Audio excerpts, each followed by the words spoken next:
all these criminals will be arrested and investigated. I must say that sitting here in the command center yesterday, I managed to see some of those videos and cameras that have picked some of these criminals.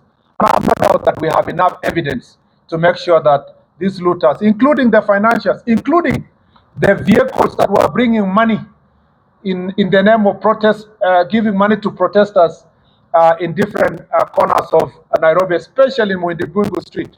I believe that those criminals will be arrested, they will be charged. Those who stole guns from Dagoretti police station, and those who torched police stations and people's houses, people's businesses, looted them, we are going to have to do a very massive mop up so that we can be able to arrest them. But it is important to note that the wheels of justice don't only depend on the police. It's also important for us to appreciate that the judiciary have a very important responsibility to protect the citizens of this republic. More often than not, every time this situation happens, either these protesters are given very favorable bail terms, or sometimes they are even released. On Wednesday of the 25th of June 2025, Kenya witnessed scenes of profound pain and violence in the name of the right to peaceful assembly. True peaceful protests, free of expression and picketing, are enshrined in our Constitution and specifically in Article 37. As the Cabinet Secretary responsible for your security, I address the nation today with heavy heart. Let me right from the outset express my deepest sympathy to every Kenyan who endured suffering during yesterday's protest. To the families of those who suffered harm, both members of public and security personnel who bore the brunt of violence, and those whose livelihoods were shattered, your needless pain is our collective sorrow. The suffering inflicted upon you remains a stain on our national conscience. What unfolded yesterday was not a protest. It was terrorism disguised as dissent. There was no peaceful demonstration. It was riots, chaos, and anarchy. Let me therefore state unequivocally that we condemn the criminal anarchists who, in the name of peaceful demonstrations, unleashed a wave of violence, looting, sexual assault, and destruction upon our people. More than 10 Kenyans were killed. Investigations are ongoing on the numbers and the circumstance that this happened. Over 400 were injured. Close to 300 are police officers. Some left with injuries they will carry for the rest of their lives. Key government installations and offices were targeted. At least 9 police stations were attacked, 5 of which were torched, including Dagoretti, Molo, and Olkalau, to name a few. 88 police vehicles were destroyed. A total of 27 national and county government vehicles were destroyed, and 65 civilian vehicles parked in various police stations, including a school bus, were burnt. The criminals were aiming at the officers on duty. They were after guns in the armories and the police uniforms. 5 firearms were stolen in Dagoretti Police Post, Kiambu County, while 4 were burnt at Kashui Police Post by the very criminals who hid behind the pretense of a peaceful protest. Government offices, including courts, national government and county governments offices, were looted and burnt. Businesses worth billions of shillings were massively looted. The criminals targeted kiosks, supermarkets, electronic shops, hotels, and restaurants, among others. I have just come this morning from inspecting some of the looted businesses in the bus station, OTC, Nyamakima, and it is very painful. I met young hustlers, older hustlers, women, young men, youth, and different cadre of business people who were actually shedding tears as they explained to us the suffering they have gone through, with the entire businesses being wiped. And most of these businessmen and businesswomen and youth, young business persons, were actually borrowed money from banks, and some of them from Shylocks, to just carry out their businesses. And now everything is looted and destroyed, and they have to start afresh.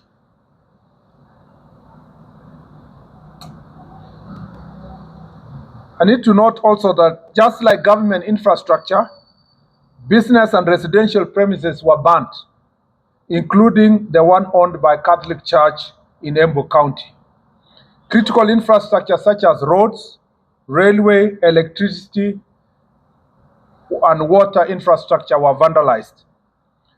Also of great concern to us, and as though it's pointed to the motive of the protest, is that the organizers targeted the homes and businesses of elected leaders who support government, including the homes and the business of the National Assembly Majority Leader Kimani Ichung'wah, Molo MP Kimani Kuria, Mathira Member of Parliament Eric Wamumbi, Kieni Member of Parliament, whose home and supermarket was also targeted, Joroge Wainaina, MP of Mbere, whose business premises and home was also targeted, Engineer Bernard Muriuki, and Laikipia East MP Mwangi Kiunjuri, among others, including a number of MCAs.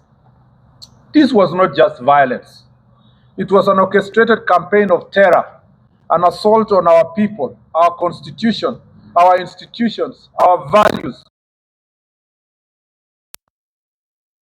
What was billed as a peaceful protest was in truth a calculated disguise, a coordinated descent into chaos marked as civic expression. Masked as civic expression. Beneath the banner of democratic rights, we witnessed a well-orchestrated campaign of political violence. What happened was not spontaneous. It was not random. It was deliberate. It was coordinated. It was funded, and it was premeditated and politically instigated. The mobilized protesters, especially along Kiambu and Thika Road, were chanting, "It is time to take out power and occupy State House."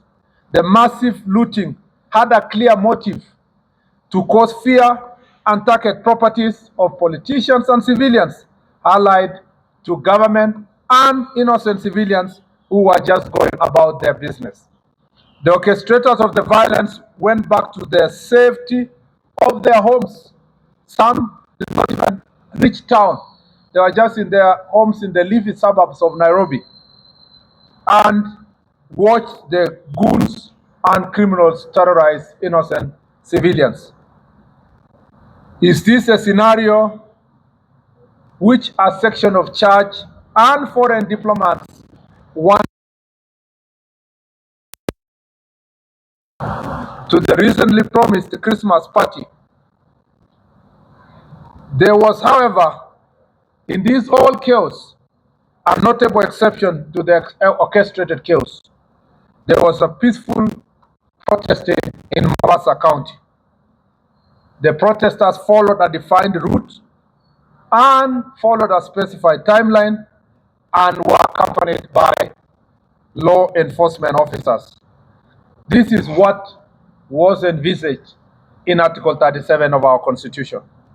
The Inspector General of Police, through the Directorate of Criminal Investigations, the organizers and financiers and this well-orchestrated campaign of violence, and I want Kenyans to rest assured that the government will pursue justice relentlessly on behalf of all the affected citizens. No person will be spared regardless of their political or financial status. I know it's been promised before that every time such violence is meted on citizens in the name of protesting, promises have been made before that criminals will be charged. I want to say, for avoidance of doubt, that the Inspector General of Police will follow the Constitution to the letter, and all these criminals will be arrested and investigated. I must say that sitting here in the command center yesterday, I managed to see some of those videos and cameras that have picked some of these criminals.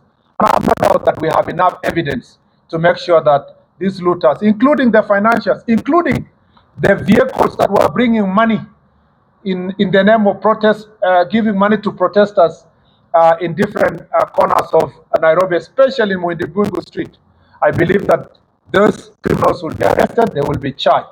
Those who stole guns from Dagoretti police station, and those who torched police stations and people's houses, people's businesses, looted them, we are going to have to do a very massive mop up so that we can be able to arrest them. But it is important to note that the wheels of justice don't only depend on the police. It's also important for us to appreciate that the judiciary have a very important responsibility to protect the citizens of this republic. More often than not, every time this situation happens, either these protesters are given very favorable bail terms, or sometimes they are even released on free bond. It is up to the judiciary to decide if they want a country of law and order or they want anarchy akin to what we saw yesterday. And as I said in my statement, recently, a section of church leaders and a section of diplomats went public and asked the Inspector General of Police not to stop anyone who wanted to come to town to protest. It is now clear that there was no protest, it was chaos, anarchy. Parliament was being targeted and State House was being targeted. Those who planned this chaos had a very premeditated plan. They shared that plan, including online, and the plan was to take the symbols of authority and democracy, our symbols of democracy in the Republic, which is Parliament and State House, to make sure that they show that they have achieved some sort of a regime change. So this is nothing to do with protests. This is nothing to do with freedom of expression. It was an unconstitutional attempt to change the regime of this republic. And this is therefore, yesterday what the police did to foil was they were able to foil an attempted coup. Our security agencies exercised remarkable restraint amid extreme provocation.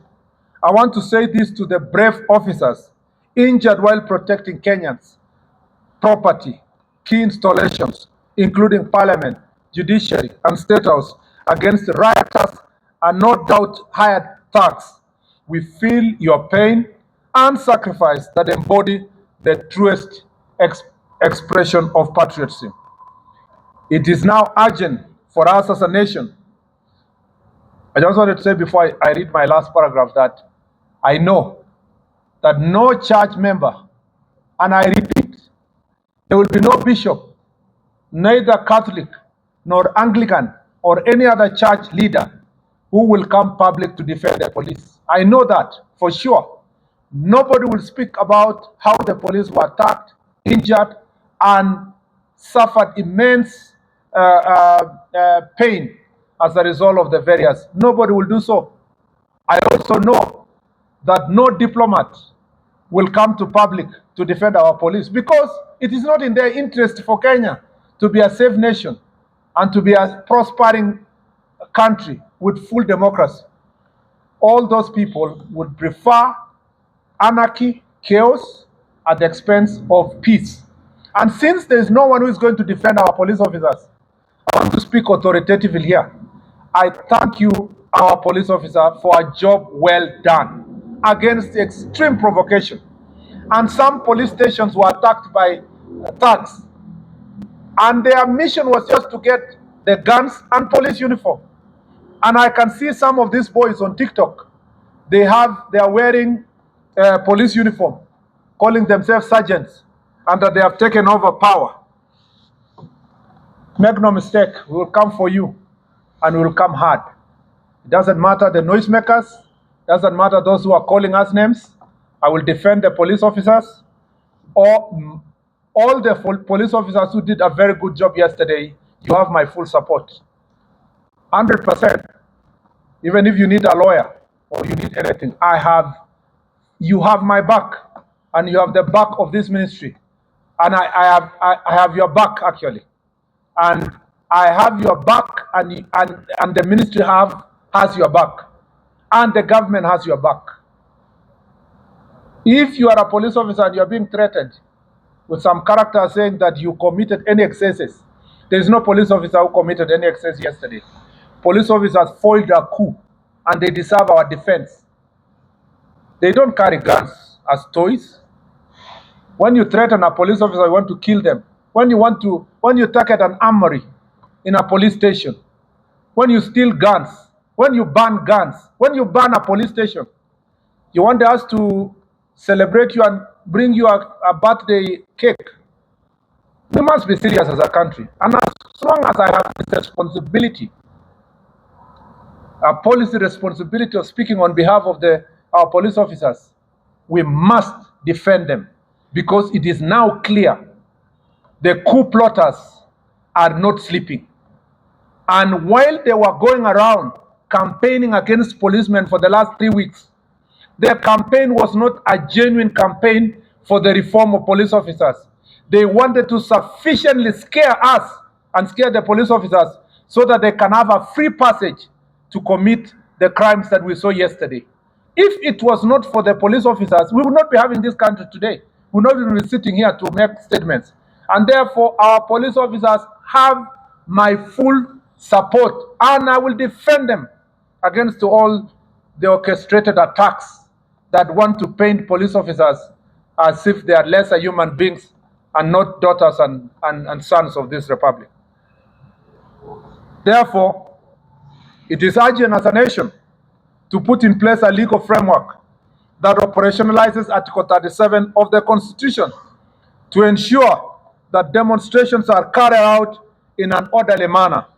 This entails providing sufficient information on the planners, purpose, day, time, and demonstrations routes, among other details, to enable the police to provide adequate security and to ensure that the demonstrations are not happening in areas that will inconvenience other Kenyans who do not want to take part, including traders and other business people.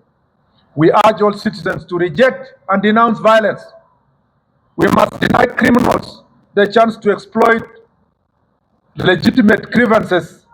We welcome dialogue with all stakeholders, including the youth, grassroots voices, traders and business leaders, civil society, and other religious groups to address systemic issues that affect Kenya. Kenya's strength lies in our unity. To those who seek chaos, our resolve to protect our motherland is unbreakable.